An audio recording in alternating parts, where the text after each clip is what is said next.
네, 안녕하세요. 한동대학교의 방청록 기획처장입니다. 오늘 이렇게 귀한 자리에 나와서 한동대학교 사례를 좀 소개할 수 있는 이런 시간이 허락되어져서 너무나 감사하게 생각을 합니다. 오늘 제가 좀 한동대학교에서 여러 가지 교육 제도가 있지만 그 중에서도 역량 교육과 관련되어진 부분을 중심으로 해서 우리 학교의 여러 제도를 함께 소개해 드리려고 합니다. 교육 과정이 운영되어지는 과정에서 역량을 평가하는 시스템과 그리고 또 그 방법들에 대해서 좀 소개를 하다 보면 혹시나 지루하실지 모르겠지만 오히려 그런 모습들이 거꾸로 대학에서 실제로 어떤 고민을 하고 있는지를 이해하시는 데도 도움이 되실 거라고 생각을 하고 제가 소개를 드리도록 하겠습니다. 이 한동대학교는 경북 포항에 소재하고 있습니다. 사진에 보시다시피 학교를 둘러싸고는 저렇게 산들이 있는데요. 저 주변으로 아파트 단지가 보여지지만 불과 한 15년 전만 해도 저곳은 다 산이었습니다. 다시 말씀드려서 도심과 상당히 떨어진 곳에 한동대학교가 위치를 하고 있고요. 그리고 우리 대학은 저기 학생 수와 대학원 수를 보시면 그 학부생 3,900명 그리고 대학원생 약 4,400명 정도가 재학하고 있는 약 3,300명 정도의 소규모 지방 사립대학입니다. 그러니까 사실 어떻게 보면 저희 대학이 지속 가능하기 위해서 갖춰야 되는 여러 조건들, 대규모의 대학으로서 많은 재단의 지원을 받는 등등의 조건들이 있을 터, 그리고 수도권에 위치하는 그런 조건들이 있을 터인데 우리 대학은 사실은 다 그와 반대되는 그 위치에 학교가 놓여 있다라고 생각을 하시면 되겠습니다.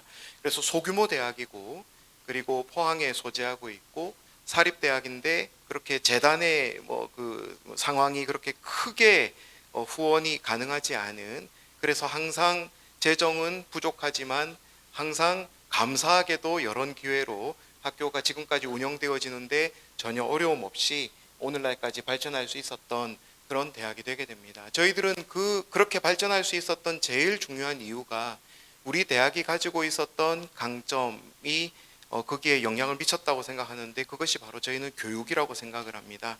한동대학교의 교육에 대해서 기대감을 가지는 많은 인재들이 학교에 지원을 하고 그리고 다른 대학교에서 경험하지 못하는 교수와 학생의 관계 그리고 학생과 학생의 관계가 형성이 되어져 있어서 그 학교 안에서 그 다양한 형태의 상호작용이 일어나며 거기서 인격적인 성장도 함께 이루어지는 그러한 교육의 공간이고, 그리고 또 혁신적인 다른 대학에서는 잘 시도하지 못하는 혁신적인 교육 제도들을 저희들이 초기부터 도입을 해서 그 교육 제도들을 통해서 학생들이 가지고 있는 잠재력이 이제 역량으로 계속 개발되어져서 성장할 수 있는 그러한 시스템을 저희들이 갖추고 있다라고 생각을 하고 있습니다. 그것이 아마도 학생들이 현재까지도 교육에 대한 만족도를 가지면서 제가 나중에 다시 소개를 드리겠지만 재학생 충원율이 전국 1위입니다. 다시 말해서 학생들이 입학하고 떠나지 않는다는 이야기거든요. 그리고 지난 5년간 신입생 충원이 5년간 계속 100%를 계속 유지해 왔습니다. 지방에서 신입생 충원율 100%를 유지한다는 것은 정말 쉽지 않은 과제입니다. 아마 두세 손가락 안에 들 거라고 생각을 합니다. 그 정도로 대학들이 쉽지 않은 상황에 있는데 한동대학교가 그래도 그동안 대학 혁신의 하나의 또 모델이 되어져서 작은 지방에 소재한 작은 대학이지만 전국에 있는 많은 교육기관들이 관심을 가지고 한동대의 교육 제도를 그동안 또 이렇게 관심을 가지고 알아가기 위해서 그동안 이렇게 많이 관심을 보여주셨던 그 이유가 거기 있지 않나 저희들은 그렇게 생각을 합니다. 우리 대학에선 교육을 할 때 먼저 우리 대학의 교육의 철학에 따라 장인 공짜형 인재상을 먼저 정립을 하고 그 설정되어진 장인 공짜형 인재에 맞추어서 저희 왼쪽을 보시면 이제 5개의 저희는 인재상, 다시 말해서 글로벌 인재, 창의적 인재, 미래융합형 인재, 자기주도적 인재, 정직하고 지혜로운 인재를 저희들이 양성하겠다라는 목표를 세우고 각각의 인재들이 그러면 졸업할 때까지 함양되어져야 될 그 역량들이 무엇인지를 저희들이 다시 보시는 화면의 오른쪽에 표시한 바와 같이 5개의 역량을 우리 학교에서는 핵심 역량으로 선정을 하고 교육 체계를 구성을 하였습니다. 다시 말씀드려서 교육 철학이 있고 그 교육 철학에 부합하는 그 학생들의 인재상이 있고 그 인재가 갖춰야 될 역량을 저희들이 설정한 이후에 저희들의 교육 체계를 마련해서 그 각각의 그 역량들이 있다면 그 역량들이 무엇을 의미하는지 역량을 정의하고 그 역량의 또 하위 역량들을 좀 더 세분화한 이후에 그 역량들을 측정할 수 있는 세부 지표들을 저희들이 마련을 해서 먼저 대학 전체적으로 이러한 체계로 이제 우리 대학의 교과 교육 과정과 비교과 프로그램 과정들이 이러한 체계에 이제 부합하도록 그 합치성을 높이도록 그렇게 저희들이 교육 과정을 구성해서 운영하는 가운데 있습니다. 그래서 먼저 우리 대학을 둘러싼 여러 환경들을 분석하고 그리고 여러 그 상황과 우리 대학의 상황들을 자체 연구한 이후에 역량을 도출하고 그리고 실제로 교육을 하고 난 이후에 저희들 나름대로의 어떤 그 측정과 평가의 어떤 체계를 가지고 그 역량이 적절히 관리되어지고 함량되고 있는지를 다시 저희들이 분석한 이후에 환류를 하는 그러한 체계를 저희들이 구성을 하고 있습니다. 그를 위해서 그 국내 여러 대학들의 사례들을 저희들도 나름대로 조사를 해보았고요. 그래서 저희들이 지금 설정하고 있는 5개의 역량이 그 다른 대학들과 비교했을 때 이렇게 너무 동떨어지거나 이렇게 좀 너무 이렇게 현실에 부합하지 않는 역량이 되지 않도록 저희들이 함께 이제 여러 사례 조사를 하면서 이제 결과적으로 우리 대학의 5대 핵심 역량을 설정하였다는 것을 말씀을 드립니다. 그래서 학생이 입학을 하면 이 5개의 왼쪽에 보이시는 5개의 그 역량들을 기준으로 해서 교양교육 체계, 전공교육 체계, 비교과 교육 체계가 구성되어지도록 해서 학생들이 그 교양교육, 전공교육 그리고 비교과 프로그램에 참여하는 이 교육의 일련의 과정들을 거치고 난 이후에는 5개의 그 핵심 역량이 골고루 함양되어질 수 있도록 하는 것이 저희들이 이 교육 체계를 구성한 가장 중요한 목표가 되어지게 됩니다.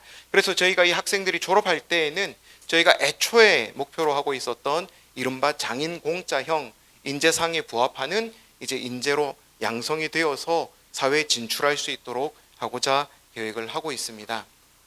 그래서 저희는 그 교과 과정과 비교과 과정을 매우 중요하게 생각을 합니다. 많은 대학에서는 비교과 교육은 그냥 일종의 프로그램화 되어져서 학생들의 활동을 그냥 일부 지원하는 정도로 생각을 하는데 우리 대학에서는 비교과 과정이 교과 과정에 못지않게 중요한 의미를 가지고 있다라고 생각을 하고 있고 이 전공 교육 그 교양의 교과 과정과 비교과 과정이 함께 어우러져서 학생들의 역량을 총체적으로 함양하는데 기여하고 있다라고 저희들은 생각을 하고 있습니다. 그리고 이러한 시스템이 잘 운영될 수 있도록 하는데 이제 중요한 것은 또 이에 걸맞는 학사 제도가 설립되어지는 것이라고 생각을 합니다. 우리 학교가 가지고 있는 몇 가지의 다른 대학과 차별화되어진 학사 제도들이 있는데 첫 번째는 저희가 95년도에 첫 번째 입학생을 받아들였습니다. 95학번이 제 1회 입학생인데 96년도부터 무전공으로 학생들을 이제 뽑기 시작을 했습니다. 선발하기 시작을 해서 무전공 무학과로 학생들이 입학을 합니다. 다시 말씀드려서 한동대학교 학생으로 입학을 합니다. 그리고 1년 동안은 자유롭게 그냥 전공을 탐색하며 또 교양 과목을 공부할 수 있는 기회를 가지고요. 그리고 2학년에 진학을 할 때 이제 본인의 전공을 그때 선택할 수 있도록 하고 있습니다. 그때 어떠한 제약도 없습니다. 학점의 성적 순으로나 명수로 제한하지 않습니다. 학생이 선택을 하면 그 선택은 100% 그대로 인정이 되어지게 됩니다. 예를 들어서 나는 경영학을 공부하고 싶어요라고 생각하고 입학했던 문과 배경을 가진 학생도 1년을 공부하고 난 이후에 저 컴퓨터 공부할래요, 생명과학 공부할래요, 아니면 디자인 공부할래요 하면 다 그것이 허용이 되어집니다. 그러니까 같은 계열 안에서만 이 자유로운 전공 선택이 허용되는 것이 아니라 계열을 뛰어넘어서 어떤 전공이든지 학생이 선택하면 그 전공을 이수할 수 있도록 그 자유가 허용이 되고 한 걸음 더 나아가서 또 공부하다 보니 생각과 다르고 자기 적성과 맞지 않으면 언제든지 전공을 변경할 수 있는 자유가 허용이 됩니다. 졸업하기 직전까지 전공 변경이 가능하게 됩니다. 물론 그러다 보면 전공 이수에 필요한 학점은 어쨌든 그 이수해야 되고 충족을 시켜야 되기 때문에 졸업이 좀 늦어지는 경향이 있지만, 어쨌든 저희들은 중요한 것은 학생들이 가지고 있는 잠재력, 그리고 역량, 그리고 진로에 대한 계획, 이것들이 전공 선택의 가장 중요한 요소가 되어야 된다고 생각을 하기 때문에 학생 각자가 희망하는 전공을 자유롭게 선택하고 그리고 변경할 수 있는 자유를 허용하고 있습니다. 그리고 우리 대학에서는 복수 전공 제도가 기본 제도입니다. 그래서 모든 학생들이 일단 기본적으로 복수 전공을 이수하도록 저희들이 권장을 하고 있는데, 일부 학생들은 단수 전공을 이수하기도 하지만 지금 현재 약 85% 이상의 학생이 복수 전공으로 전공을 이수하는 가운데 있습니다. 어떤 학생들은 3개의 전공을 이수하기도 합니다. 그래서 복수 전공을 저희들이 기본 단위로 하고 있기 때문에 학생들은 33학점 2개의 전공을 선택해서 복수 전공으로 이수한 이후에 졸업을 하기 때문에, 저희들은 무엇보다 중요한 것은 이 과정에서 학생들이 융합적 역량을 갖춘 인재로 사회에 진출하는 것을 저희들이 기대하고 있습니다. 사회가 빠르게 변화하고 특히 4차 산업 시대가 되어지니, 혁명이 일어난 시대가 되어지니, 이런 그 복잡화되어진 현실의 문제를 다루는 데에는 다각적인 시각으로 그 문제를 해결할 수 있도록 바라보는 시각과 그리고 그를 해결할 수 있는 역량이 갖추어지는 것이 중요하다고 생각을 해서 저희들은 복수 전공 제도를 기본으로 채택을 하고 있습니다. 그래서 이러한 제도들이 또 아래에도 나와 있는 몇 가지의 제도들을 통해서 학생들이 그 입학을 하고 난 이후에 우리 학교의 교육 제도를 통해서 교육을 받고 난 이후에 이제 사회에 진출할 때에는 각자가 가지고 있는 역량이 최대한 함량되어져서 이제 결과적으로는 학생의 성장이 충분히 이루어지는 교육을 이루어갈 수 있도록 하는 것에 저희들은 목표를 두고 있습니다. 그래서 저희들은 현재 13개 학부 33개 전공이 있는데요. 보시다시피 각각의 학부에 2개의 전공씩, 2개 내지 3개의 전공씩 위치를 하고 있습니다.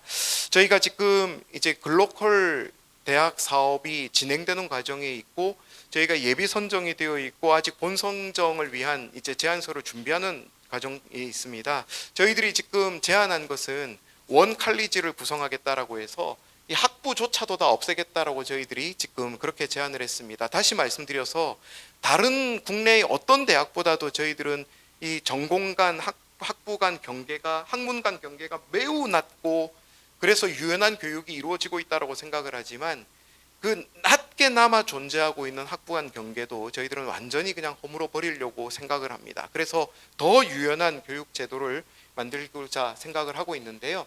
지금 이렇게 13개 학부 33개 전공이 있는데 복수 전공으로 학생들이 전공을 선택한다고 제가 말씀드렸지 않습니까? 그동안의 추이를 저희들이 계속 이렇게 분석을 해보면 재미있는 현상이 발견이 됩니다. 학생들이 2개의 전공을, 복수 전공을 선택하되 자유롭게 전공을 선택할 수 있도록 그 자유가 허용이 되어지니 이 전공을, 복수 전공을 이수하고 있는 그 특징도 같이 변화되고 있는 것을 볼 수가 있습니다. 처음에는 우리 학교에서 한 학부에 2개 또는 3개의 전공이 있으면 그 학부 안에서의 전공을 이수하는 것을 우선 권장했습니다. 이러한 인접 학문 중심으로 복수 전공을 하는 것을 먼저 권장을 하다가, 이제 이런 학부 안에서의 복수 전공뿐만 아니라 다른 학부의 전공 혹은 계열을 넘어서 전공을 선택하는 것도 저희들이 허용을 해서 결국 그것을 저희들이 이제는 복수 전공 그리고 연계 전공이란 개념으로 저희들은 그렇게 부르고 있는데요. 한 학부 안에서 전공을 선택하는 비율은 계속 줄어들고 있습니다. 인접 학문 중심으로 그 학부 안에서의 2개 전공을 선택하는 경우는 계속 줄어들고 있고, 오히려 학부를 넘어서서 우리가 보기에는 좀 차이가 있는 전공인 것 같은데 오히려 그 2개의 전공을 선택하는 학생들의 수는 계속 비율이 높아지고 있는 것을 볼 수가 있고요. 단수 전공을 하고 있는 학생들은 이제 아래와 보시다시피 뭐 큰 변화 없이 그렇게 유지되고 있는 상황에 있는 걸 볼 수 있습니다. 그리고 최근에 또 발견되어지는 아주 그 좀 흥미로운 하나의 현상은, 이제는 그 연계 전공을 할 때 이 계열을 넘나드는 전공을 이수하는 비율이 계속 높아지고 있다라는 것입니다. 보시다시피 먼저 초록색은 이제 인문 전공이고, 그리고 이 중간에 있는 색깔은 2020 전공인데, 맨 아래쪽에 보시다시피 인문 20 계열의 전공을 이수하는 학생들의 비율이 점진적으로 계속 향상되고 있는 것을 볼 수가 있습니다. 그래서 저희들이 더 학생들에게 필요한 그 역량을 함양할 수 있는 교육을 하기 위해 교육 제도를 기존의 복수 전공에서 연계 전공으로, 그 다음에 저희들이 이런 학생 설계 전공을 통해서 자유롭게 스스로 전공을 설계해서 우리 학교에 없는 전공을 만들어 이수할 수 있는 제도까지 저희들이 이미 만들어 놓았는데, 최근에 저희들이 다시 강조하고 있는 것은 모듈형 교육 과정입니다. 모듈형 교육 과정은 여러 가지 면에서 저희들은 의미가 있다고 생각을 합니다. 하나는, 첫 번째는 각각의 전공에서 가장 핵심이 되는 교과목들을 모듈로 모아서 하나의 전공을 이수할 때 그 모듈을 이수하면 전공의 가장 핵심이 되는 한 4가지 정도의 4개 정도의 과목을 반드시 이수할 수 있도록 돕는, 다시 말해서 전공의 핵심적인 역량을 놓치지 않고 공부할 수 있도록 돕는 면에서 도움이 되고요. 두 번째는 4개의 과목으로 하나의 모듈이 구성이 되는데 3개의 모듈을 이수하면 그것도 하나의 이름을 붙여서 전공으로 화할 수 있도록 저희들이 허용하고자 합니다. 그렇다면 그 과정을 통해서 학생들의 융합적 또 역량이 더 함양될 것으로 보여집니다. 예를 들면 핀테크 전공을 하고 싶다라고 한다면 금융에 관련된 전공, 그 다음에 과학 기술에, 컴퓨터 기술에 관련되어진 전공 등등으로 해서 이런 모듈을 3개를 이수하면 핀테크 전공을 했다라고 인정할 수 있도록 하면은 그 전공의 가장 핵심적인 전공에 필요한 교과목들도 이수할 수 있도록 해서 전공성도 보장을 하면서 또 융합적인 역량을 유지하며 계속 능동적으로 자기 주도적으로 그 변화에 적응해 갈 수 있는 그러한 제도를 저희들이 만들려고 계획을 하고 있습니다. 그래서 저희들은 이것을 예시를 몇 가지 보여드리면요, 전공 안으로 들어갔을 때 각 전공별로 아까 말씀드린 역량을 기초로 해서 전공 역량을 먼저 이제 설정하도록 하고요. 그 전공 역량이 기초해서 교과목들을 다시 한 번 더 이제는 배치하도록 해서 우리 대학의 이제 인재상에 부합하도록 하고, 그 각각에 맞추어서 전공 역량을 설정한 이후에 각각의 전공 역량이 무엇을 의미하는지를 저렇게 저희들이 제시하고, 저 역량에 해당되어지는 교과목들을 다시 개설하도록 하고 학생들에게 이수하도록 하고 있어서 우리 학교가 학생을 통해서 함양하고자 하는, 그리고 전공 분야별로 이수하고 함양하고자 하는 역량이 잘 배양될 수 있도록 하는 저런 체제를 구성을 하고 있습니다. 그래서 교과목들을 다시 저런 형태로 매핑을 하고 있고요. 예를 들어 또 다른 사례로 커뮤니케이션 학부의 사례를 보여줘도 마찬가지의 개념으로 각 전공에서 그 학생들을 통해 함양하고자 하는 역량들을 정리하고 난 이후에 그것을 또 교과목들을 통해서 이제는 저희들이 매핑을 하도록 하였고요.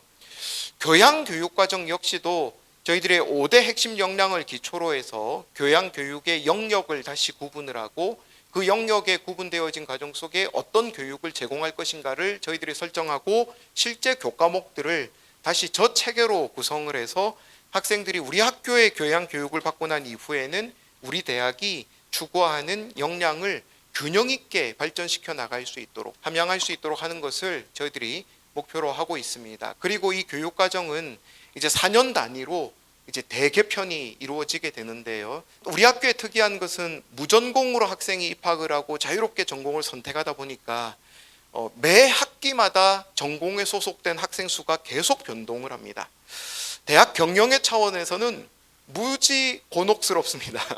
왜 그러냐면은 학생 수에 따라서 교원의 TO의 수가 달라지고 교수님들의 TO가 달라지고 공간, 예산, 모든 자원 배분의 정책이 달라지기 때문에 사실은 그것이 쉽지 않은 과정이지만, 학생의 관점에서는 본인이 전공하고 싶은 전공을 선택할 수 있다는 면에서 가지는 강점을 저희들이 생각을 해서, 학교의 입장에서는 여러 가지로 참 계산해야 되고 또 의사결정해야 되는 복잡한 절차들이 남아 있지만 학생에게 도움이 되는 그런 제도가 되다 보니 결국 학생 수의 끊임없는 전공 영역에서의 학생 수의 변동 때문에 4년 단위로 교육과정 개편으로 저희들은 학교 전체는 그렇게 진행이 되지만 각 전공별로 또 학부별로 수시로 전공 교육과정 개편이 계속 일어나게 됩니다. 그래서 학생들에게 조금이라도 더 시대적인 상황에 부합하는, 그리고 반드시 배워야 되는 교육과정이 있다라고 생각이 되면 계속 교수님들이 함께 모여서 교육과정 개편에 대해서 논의하고 수시로 교육과정 개편이 이루어지게 되는 그런 특징이 있게 됩니다. 그리고 비교과 프로그램 역시도 저희들이 5대 핵심 역량에 기초해서 이제 균형 있게 비교과 교육과정을 이제 운영하고자 하고 있고, 이 비교과 교육과정이 실제로 어떻게 운영되어지는지는 우리 학교의 통합역량 개발 시스템이라는 그 온라인 시스템이 있는데, 그곳에 들어가면 각 역량별로 해당되어지는 프로그램들이 무엇인지를 학생들이 보고 저 프로그램들을 균형 있게 이수할 수 있도록 저희들이 그렇게 학생들에게도 권장을 하고 있습니다. 사실 이 역량 교육에 있어서 제일 저희들에게 고민이 되는 것은 역량이 함양되고 학생이 성장하고 있다는 것을 어떻게 측정하느냐의 문제입니다. 그것이 지금 아마 우리 대학뿐만 아니라 전국의 모든 대학들이 다 비슷한 고민을 하고 있는 상황일 텐데요. 우리 대학에서는 학생들의 그 역량이 변화되는 것을 체계적으로 저희들이 좀 관리하고 그리고 모니터링하기 위해서 나름대로 이런 체계를 갖추어서 그 시스템을 통해서 계속적으로 변화되는 상황을 저희들이 살펴보는 과정 가운데 있습니다. 그래서 만약에 예를 들어서 하나의 어떤 역량이 갑자기 이렇게 낮아졌으면 왜 저 분야에서의 점수가 역량값이 낮아지는지에 대해서도 다시 한 번 더 고민하고, 또 그 결과를 또 해당되어지는 전공이나 교수님들이나 아니면 또 해당 프로그램을 담당하시는 선생님들께 말씀을 드려서 이 균형 있게 계속 이 프로그램들이 운영될 수 있도록 학교 전체 단위에서 관리하고 있는 모습이고요. 학생은 본인의 그 온라인 시스템 안으로 들어가면 지금 학생 자신 스스로의 역량이 이 교과와 비교과 과정을 통해서 어떻게 지금 관리되어지고 있는지를 한번 볼 수 있도록 저런 프로그램을 보여주고 있고요. 그리고 이것은 하나의 전공 단위입니다. 이것은 경영경제학부 단위에서의 역량에 이제 관리되고 있는 모습이었다면 5대 핵심 역량 중심으로 해서 또 학교 전체적으로 관리되어지는 모습을 저희들이 또 보면서 계속 관리를 하게 되고요. 이제 그것이 대학 전체도 있지만 세부 전공별로 지금 현황이 어떠한지도 저희들이 살펴볼 수 있도록 되어 있고, 학생은 또 학생 스스로가 핵심 역량이 어떻게 변화되어지고 관리되고 있는지를 살펴볼 수 있도록 저희들이 하고 있습니다. 그래서 또 비교과 과정은 또 비교과 과정으로 또 학생이 또 스스로 살펴볼 수 있도록 그렇게 하고 있고요. 우리 학교 안에서 이 역량을 측정하고 평가하는 시스템이 있지만 또 외부 기관의 또 평가 시스템들을 저희들이 활용을 해서 이제 보완을 하고자 함께 계속 노력을 하고 있습니다. 근데 이 케이스사 같은 경우는 어떻게 보면 좀 자기 설문을 통해서 역량에 대해 평가를 진단하는 것이라 자기 설문에 의존을 했을 때 이제 충분히 측정되지 않는 부분이 있을 거라고는 생각을 하지만, 그래도 우리나라 국내에서 대학 전체 기관들이 함께 참여하고 있는 그 직능원에서 이제 실시하고 있는 평가 제도인데요. 국내 대학들이 대부분이 이 평가에 참여하고 있어서 우리 대학의 그 현재의 상황뿐만 아니라 다른 대학과 비교했을 때 우리 대학 학생들의 역량이 지금 어느 수준에 있고 어떤 변화의 경로를 보이고 있는지를 살펴볼 수 있어서 이 역시도 또 저희들에게 많은 도움이 되고 있습니다. 그래서 대학 전체들뿐만 아니라 학부별로 학생들이 예를 들어서 글로벌 역량, 대인관계 역량, 의사소통 역량, 종합적 사고 역량, 이런 역량들이 지금 어떠한 상황인지를 그렇게 이제 살펴보고, 또 다른 대학들과도 비교했을 때 우리 대학이 어느 위치에 있는지 등등을 저희들이 종합적으로 평가할 수 있는 이런 체제를 갖추고 있습니다. 그러다 보니 제가 처음에도 말씀드린 것처럼 우리 대학이 가지고 있는 처해 있는 여러 가지 조건은 그렇게 호의적인 조건만은 아닐 텐데, 그래도 우리 대학을 졸업한 학생들이 사회에 진출할 때 아주 좋은 그런 성과들을 보이고 있는 것을 볼 수 있습니다. 신입생 충원율이나 아니면 재학생 충원율, 그리고 중도 탈락률, 이런 부분들을 보면 신입생 충원이 잘 되어지고 그리고 재학생 충원이 높은 수준에서 유지되어지는 것은 학생들이 재학생 만족도가 그만큼 높다는 것을 저희들은 의미한다라고 생각을 합니다. 그리고 그동안 학생들이 여러 공모전이나 아니면 대학 단위의 평가에서 항상 우수한 평가를 저희들이 받아왔고, 그러한 어떤 결과들을 놓고 볼 때 우리 대학의 교육이 다른 대학과 비교해서 가지고 있는 강점이 분명히 존재하고 있다라고 생각을 합니다. 그리고 우리 학생들이 공모전에 참여할 때 보이는 특징 중에 하나가 하나의 단일 전공에서 참여하는 것보다는 여러 학생들이 함께 이런 공모전에 참여하는 경우가 있는데, 그게 바로 우리 학교에서 유지하고 있는 팀 제도 그리고 RC 제도 하에서 이런 또 전공 교육이 이루어질 때 각 전공에 속하는 여러 학생들이 같이 서로 이제 협력하고 아이디어를 같이 내고 융합적인 어떤 그 과제들을 만들어내고 하는 것들을 통해서 많은 성과들이 지금 이어지고 있다라고 생각을 하고 있습니다. 그래서 저희들이 여러 가지로 그동안 좀 다른 대학과 비교했을 때에도 우리 대학만이 가지고 있는 좋은 성과들을 계속 이어가고 있는 그러한 결과들을 저희들이 볼 수가 있습니다. 오늘 이런 발표를 통해서 우리 대학의 사례를 제가 소개를 드렸지만요, 학생들의 성장이 잘 이루어지는 교육이 되는 것이 저는 무엇보다 중요하다고 생각을 하고요. 그래서 사실 이런 교육을 유지하기 위해서는 학교의 재정적인 측면에서는 상당히 많은 재원의 투입과 그리고 인적 자원의 투입이 필요하고 요구되어지지만, 우리 대학은 이런 교육이 가지는 중요성을 인식을 하고 있어서 교수님들이 학생들에게 상당히 많은 시간을 쏟고 계시고요. 그리고 또 여러 이런 제도를 운영하기 위해서도 재정적인 투여가 많이 되고 있는데, 그것이 좋은 교육의 결과 성과로 이어지고 있다는 면에서 저희들은 항상 감사한 마음으로 학생들을 교육하고 있습니다. 이렇게 소개해 드릴 수 있는 기회가 주어져서 너무 감사드리겠고요. 조금이나마 이제 들으실 때 도움이 되셨으면 좋겠습니다. 감사합니다.